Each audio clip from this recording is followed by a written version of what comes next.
दीपस्तंभ सोन्याचे उजळती वाटा सारी, कर्तृत्वाच्या ज्योतीने भारतभू सजली भारी, निष्ठा धैर्य सेवेचा अमर दिवा पेटला,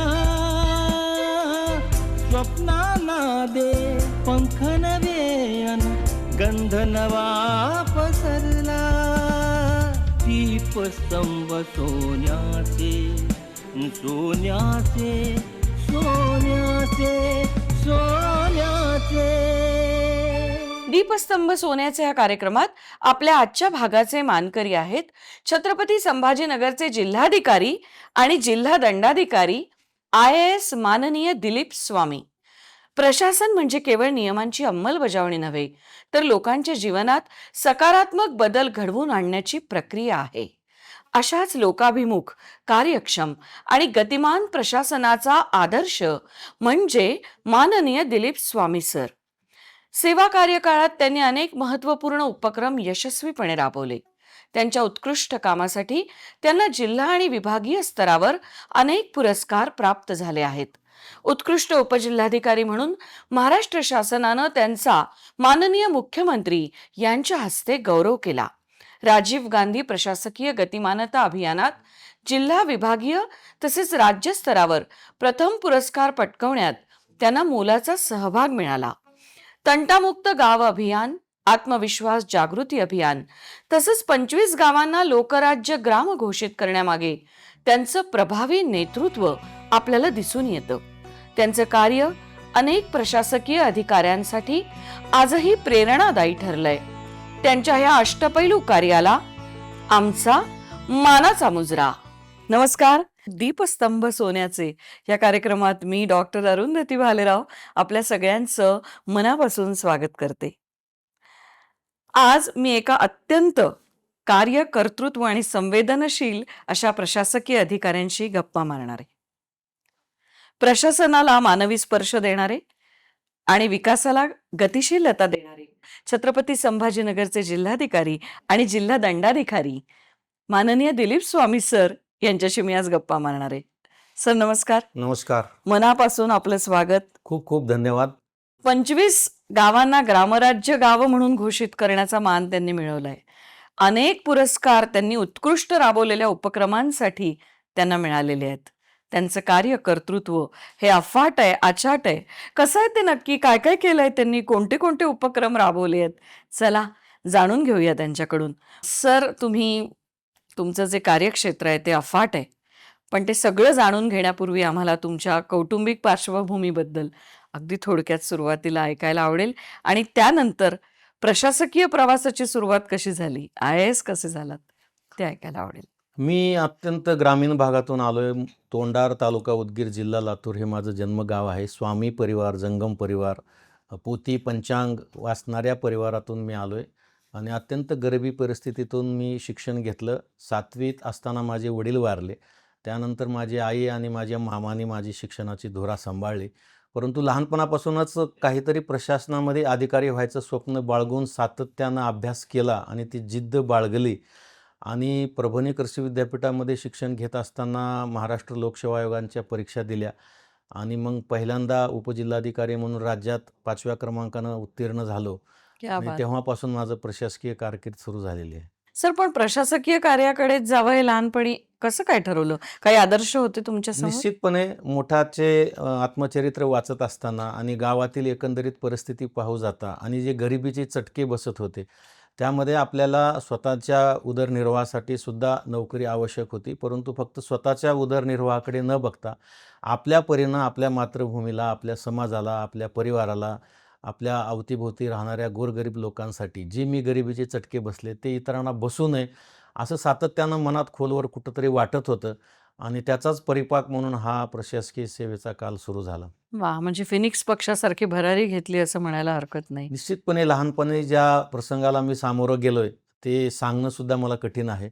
अशा परिस्थितीतून आल्यामुळं गोरगरीब लोकांची जाण मला आहे आणि त्यामुळंच मी प्रशासकीय कारकिर्दीमध्ये जवळजवळ 50 उपक्रम, असं नाविन्यपूर्ण उपक्रम केलेत. मी येणार आहे हां, त्याच्याकडे. आणि त्याच्यातूनच लोकांची सेवा झालेली आहे. मी प्रशासकीय सेवा ही जनसेवा म्हणूनच स्वीकारलेली आहे आणि ते क्या बात है! प्रामाणिकपणे पार पाडतो. खूपच छान आहे. कारण की तुम्ही ते चटके भोगल्यामुळे समाजाकडनं जे घेतो ते दिलं पाहिजे निश्चित. समाजाला, ही भावना तुमची आहे. आणि म्हणून मला वाटतं तुमचा हा प्रशासकीय प्रवास हा कुठेतरी सतत लोकांचा विचार करून केलेला प्रवास आहे. निश्चितपणे. सर, बेटी बचाओ, बेटी पढाओ या अभियानासाठी तुम्ही खूपच काम केलं, ज्याचं आम्ही सातत्याने ऐकत होतो. त्याच्याबद्दल ऐकायला आवडेल. नाही, ज्या काही शासनाची योजना आहेत किंवा काही धोरणं आहेत, त्या धोरणाची अंमलबजावणी थोडं वेगळ्या पद्धतीनं, काम शासकीयच केलेलं आहे, हं.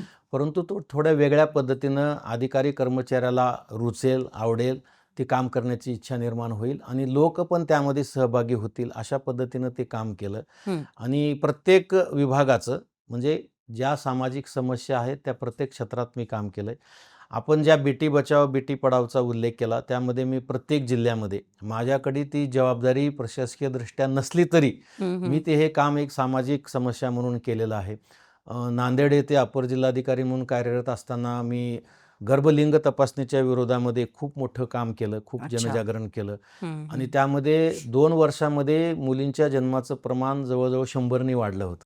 इतकं क्या काम बात! जिल्हाभरामध्ये लोकांच्या जे फार सहभागाने. महत्वाचं आहे. येस. आणि त्यानंतर मुलींच्या शिक्षणासाठी खूप करण्याची गरज आता सुद्धा आहे. मी हो. सोलापूरला मुख्य कार्यकारी अधिकारी असताना एका शाळेत मी तपासणी केली.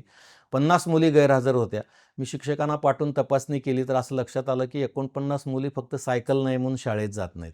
ओह! आणि मग मी सर्व विभागाच्या अधिकाऱ्यांना विचारलं, काही योजना आहे का? कुणाकडेच काही योजना नव्हती. एक प्रशासकीय अधिकारी म्हणून माझं काम संपलं होतं, परंतु मला ते बसू देत नव्हते. मला वाटतं तेव्हा तुम्ही खूप मोफत सायकली येस, त्याचा सायकल वाटल्या. बँक म्हणून मी उपक्रम हां. राबवला होता आणि तो हं, हं. खूप गाजला. मग मी स्वतः 3 सायकली मुलींना माझ्याकडून भेट दिल्या आणि मग लोकांना आवाहन केलं की मी देतोय, तुम्ही द्या. आणि मग 1 दिवसात त्या गावात 50 सायकलीचे पैसे जमा झाले. क्या बात! आणि त्यानंतर मी विचार केला की एका शाळेत 50 मुली घरी बसल्यात, तर जिल्ह्यात किती बसले असतील? आणि नंतर मी सर्वेक्षण केलं, तेव्हा 6,000 मुली घरी तर घरी बसलेत किंवा रेग्युलर शाळेत येत नाहीत. येण्याची सोय सोय नव्हती. नव्हती. आणि मग मी 2 वर्ष अक्षरशः वेड लागल्यासारखं सायकली जमा करत होतो. हं. रोटरी क्लब आहे, लायन्स क्लब आहे, वेगवेगळ्या संघटना आहेत, असोसिएशन आहे, आव्हानांच्या प्रत्येकाकडे गेलो आणि ती सायकल बँक इतकी गाजली, खूप लोकांनी सहकार्य केलं आणि आम्ही पैशाला हात लावला नाही. जे दानशूर लोक येतील त्यांना सांगायचं की तुम्ही किती सायकली देणार आहेत, त्यांचं आणि मुख्याध्यापकाचं टायअप करून द्यायचं खूपच आणि छान. कोणत्या दानशूराने दिलेल्या सायकली कुठल्या मुलीला दिलेत हे त्यांना आम्ही घरी कळवायचं. त्यामुळं खूप मोठ्या प्रमाणामध्ये सायकली वाटप झाल्या. आम्ही जवळजवळ 3,000 मुलींना सायकली वाटप केल्या. जवळजवळ क्या 2.5 बात! कोटी रुपयाच्या हं, हं, सायकली हं. ज्या दानशूर लोकांनी दान दिलं त्यांचं सुद्धा मला आभार मानले पाहिजेत. आणि त्या सगळ्या मुली आज शिक्षणाच्या प्रवाहात आलेत. हा एक माझ्यासाठी आनंदाची बाब आहे. खूपच छान. सर, सगळीकडे स्वच्छता असेल तर राहताना प्रसन्न वाटतं, एक सकारात्मक ऊर्जा मिळते. आणि मला वाटतं तोच विचार ठेवून तुम्ही स्वच्छ शहर सुंदर शहर हा जेव्हा उपक्रम शासनाकडे पाठवला, तेव्हा शासनाने तो नुसता मंजूर केला नाही, तर तो राज्यभर राबवला. त्याच्याविषयी ते सांगा. ते शाळेच्या संदर्भातला उपक्रम होता. जेव्हा कोरोनाचा कालावधी संपला, हं. तो कालावधी संपल्यानंतर शाळेची अवस्था, कारण 1-1.5 वर्ष शाळा बंद होत्या. अतिशय दुरावस्था शाळेची झाली होती हो. आणि मी शाळा पाहिल्यानंतर माझं मन फार खिन्न झालं की अशा परिस्थितीत मुलं कशी शिकतील. हं. आणि आता जिल्हा परिषदकडे निधी नाही आहे आणि शासनाकडे प्रस्ताव पाठवला तर खूप कालावधी लागू शकतो. म्हणून मी सर्व संघटना, शिक्षक सर्वांची बैठक घेतली आणि स्वच्छ शाळा सुंदर शाळा असं त्याला नाव दिलं आणि हं, त्या हं. उपक्रमाचा जन्म झाला. आणि सोलापूर जिल्ह्यामध्ये 17 कोटी रुपये आम्ही लोकवर्गणी जमा केली. 17 क्या बात कोटी है! सांगायला फार लहान वाटत असेल, तरी प्रत्यक्षात ती फार मोठी रक्कम लोकवर्गणीतून जमा झाली. आणि आणि ही 2 लोकवर्गणीतून जमा लोकवर्गणी, झालेली रक्कम. त्यामध्ये शिक्षकांनी वर्गणी दिली, हं, लोकातल्या हं. गावातल्या लोकांनी दिली, माजी विद्यार्थ्याकडून घेतली आणि काही दानशूर लोकांनी दिली आणि 2,600 शाळा इतक्या स्वच्छ, सुंदर, रंगीबेरंगी झाल्या की मला सांगायला आनंद वाटतो आणि अभिमान पण वाटतो की आज 2 वर्षानंतर सुद्धा त्या शाळा पाहायला आंध्र कर्नाटकातून लोक येतात. क्या बात है! आणि मग ह्याच्यात चांगलं काम केलेले जे मुख्याध्यापक आहेत त्यांचा सत्कार मी माननीय अजितदादा पवार साहेबांच्या हस्ते केला होता. हं, हं, हं. आणि लोणावळ्याला शिक्षण परिषदेमध्ये माननीय शिक्षण मंत्री महोदयासमोर सादरीकरण झाल्यानंतर अजितदादा साहेबांनी आणि शिक्षण मंत्री महोदयाने जाहीर केलं होतं की आम्ही हा पूर्ण राज्यभरात लागू करू. आणि तो प्रोग्राम आता मुख्यमंत्री स्वच्छ शाळा सुंदर शाळा या नावानं राज्यभर लागू झालेला आहे आणि त्यामध्ये करोडो रुपयाचं बक्षीस शाळेला मिळत आहे. क्या बात आहे. ही माझ्यासाठी एक आनंदाची आणि अभिमानाची गोष्ट आहे. Sir, let's walk hand in hand असा विचार करताना तुम्ही एक उपक्रम राबवला जो मला वाटतं शासनाच्या दृष्टीने आणि शहराच्या दृष्टीने खूप महत्वाचा आहे, की जिल्हाधिकारी तहसीलदाराच्या दारी. येस, तो उपक्रम खूप काय खूप छान होता? आहे, कारण ते लोकांच्या दृष्टिकोनातून महत्वाचं आहे. आता हम्म. छत्रपती संभाजीनगर जिल्हा भौगोलिकदृष्ट्या खूप मोठा आहे हो. आणि मी सुरुवातीला इथं रुजू झाल्यानंतर पहिले 6 महिने मी बघितलं, खूप दुरून दुरून लोक इथं भेटायला येतात, तक्रारी घेऊन येतात, घराणे घेऊन येतात. आम्ही VC मध्ये राहतो, मीटिंगमध्ये राहतो, दौऱ्यावर राहतो, प्रोटोकॉलमध्ये राहतो. त्यांच्या भेटी होणं कठीण होतं हम्म. आणि एवढ्या दूर येणं, पैसा खर्च, वेळ खर्च हम्म. आणि त्यांना जिल्हाधिकाऱ्यांना भेटायचं असतं.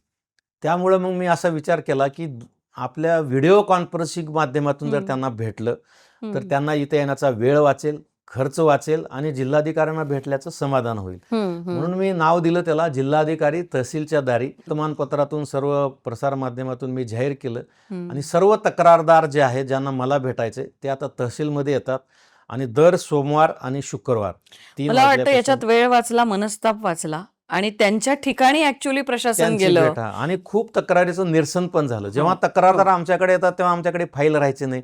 आम्ही मग बघून सांगू, पाहून सांगू असं समाधान करून त्यांचं पाठवायचं. पण बरोबर. या उपक्रमामुळं तहसीलमध्ये ते असल्यामुळं तहसीलदार, SDO सर्व अधिकारी तिथं राहतात. मला वाटतं सामान्य माणसांच्या ज्या अडचणी असतात तुम्ही त्यांच्यापर्यंतच प्रशासन पोहोचवलं. मला वाटतं ही निश्चितपणे. फार मोठी गोष्ट केली.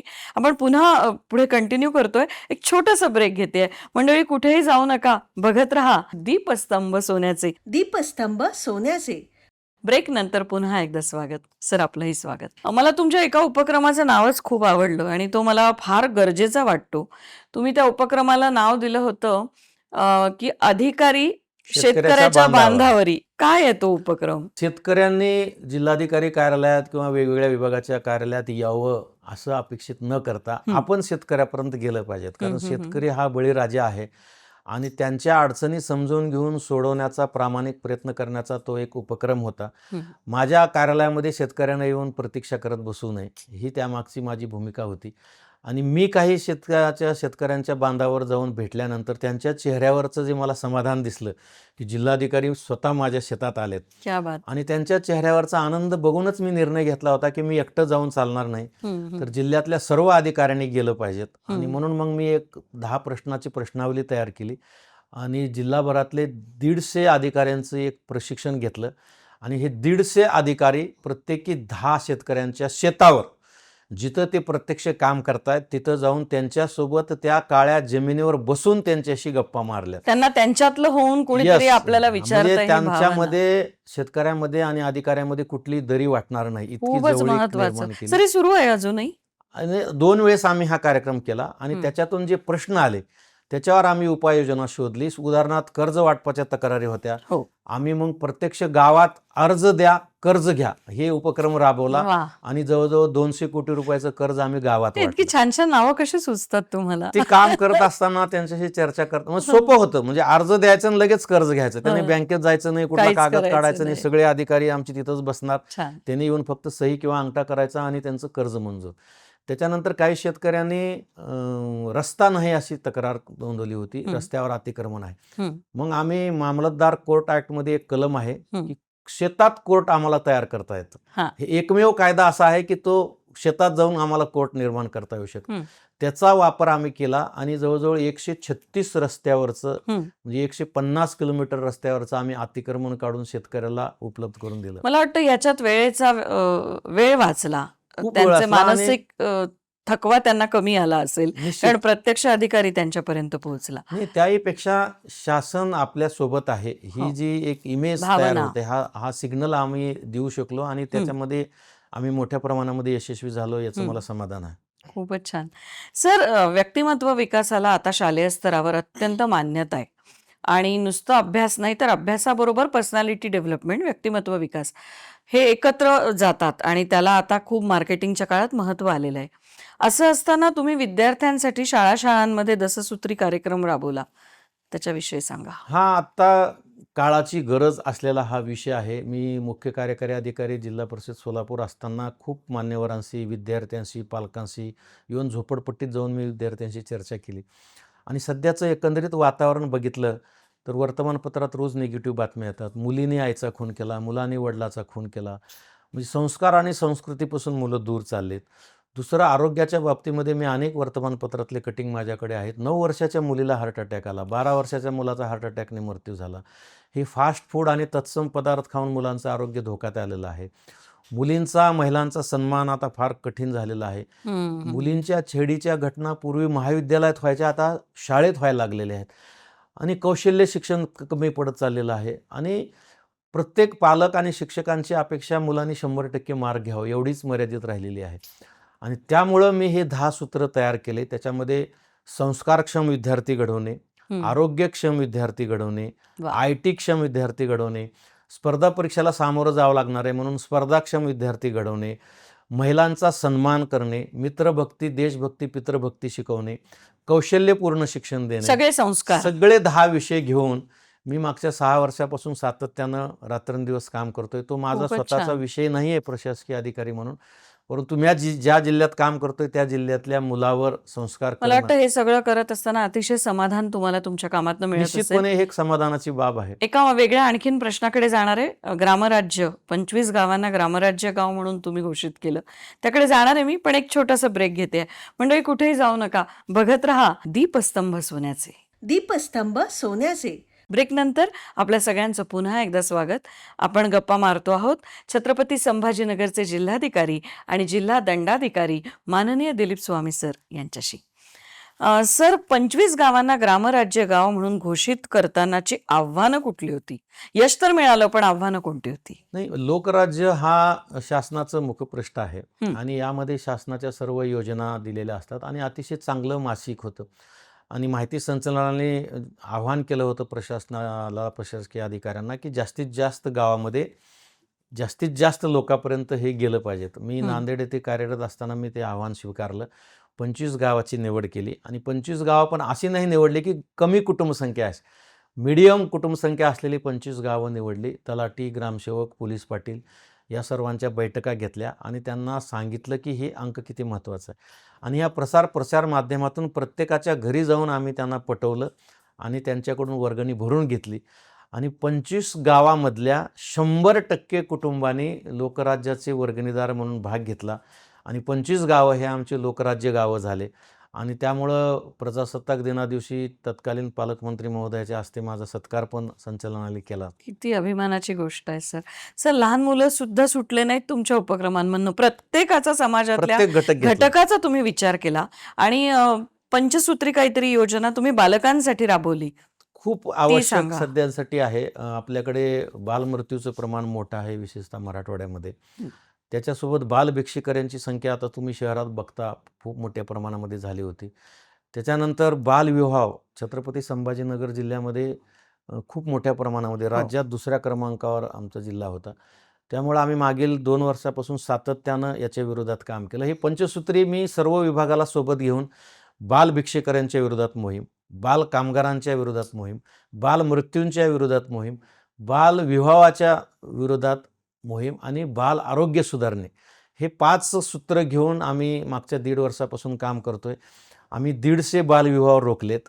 61 बालभिक्षुकरी आम्ही रस्त्यावरचे काढून त्यांना बाल सुधारगृहात किती पाठवलेले आहे. मोठी क्रांती केली ही.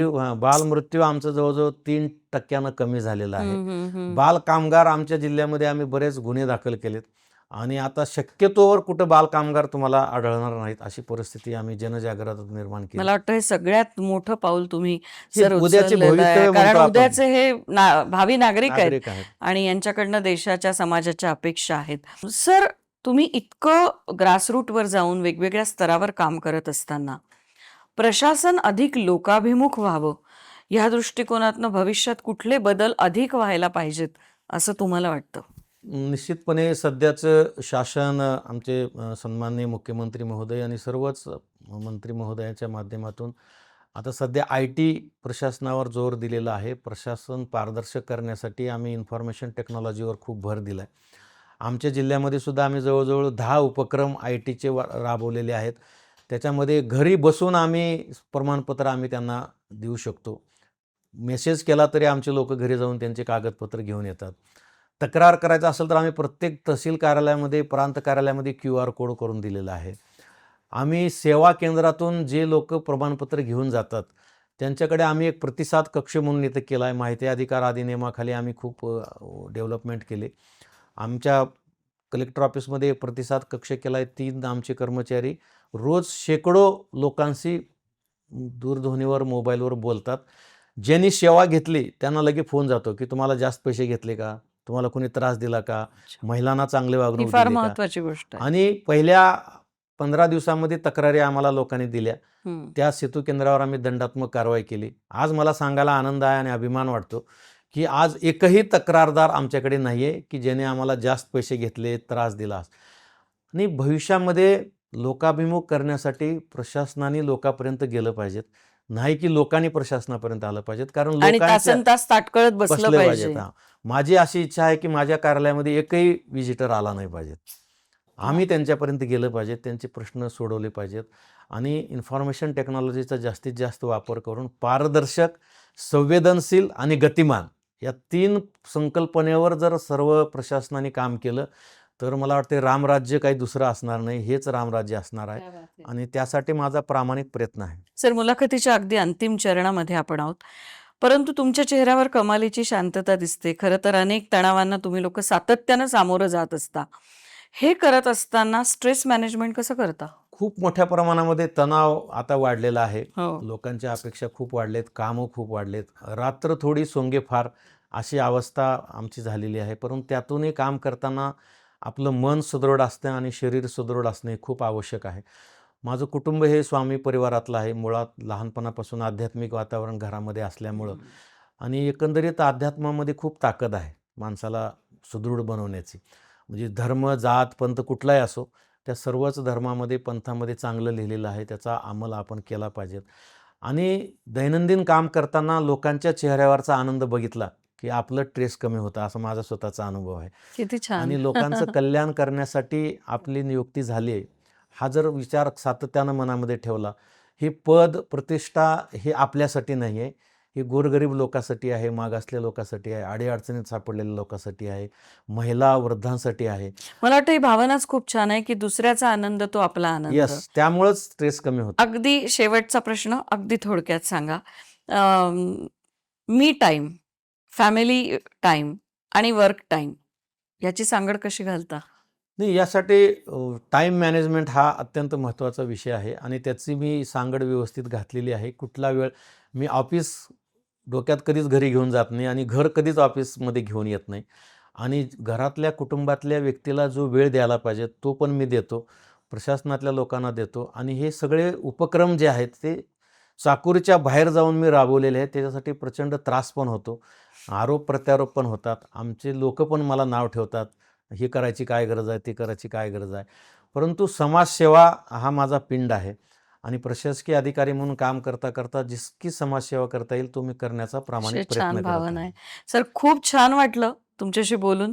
मुख्य म्हणजे समाजाचा सातत्याने विचार करताना काम आणि समाज याची जी सांगड तुम्ही घातलेली आहे आणि मला वाटतं अत्यंत जमिनीवर घट्ट राहून अध्यात्माचा त्याला बेस देऊन, त्याला जोड देऊन तुम्ही जे काम करताय ते खरोखर कौतुकास्पद आहे. सर, इतक्या व्यस्त दिनचर्येत तुम्ही इतका वेळ दिलात त्यासाठी तुमचे मनापासून आभार. धन्यवाद. मंडळी, हे होते छत्रपती संभाजीनगरचे जिल्हाधिकारी आणि जिल्हा दंडाधिकारी माननीय दिलीप स्वामी सर. दुसऱ्याचा आनंद तो माझा आनंद असं म्हणताना गरिबीचे चटके ज्यांनी सोसले आहेत आणि समाजातल्या तळागाळातल्या लोकांचे प्रश्न काय आहेत हे जाणून घेणारे एक प्रशासकीय अधिकारी, असे अनेक दिलीप स्वामी सर भविष्यात तयार होत असं स्वप्न बाळगूया. नक्की बघत जा. प्रत्येक शनिवारी रात्री 8:30 वाजता, रविवारी सकाळी 8 वाजता आणि सोमवारी दुपारी 2 वाजता दीपस्तंभ सोन्याचे. भेटूया पुढच्या शनिवारी रात्री 8:30 वाजता.